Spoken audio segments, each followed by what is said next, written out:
българи. Какво е чувството?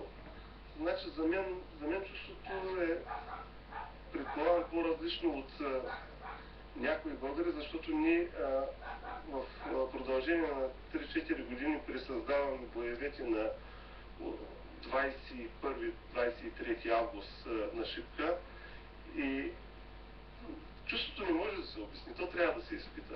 Трябва да се изпита, както старите хора казват и както са го възпявали в песници, Балкана наистина пее.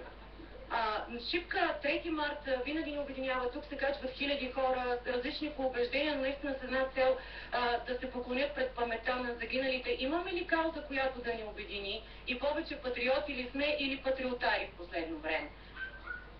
Честит празник на всички българи.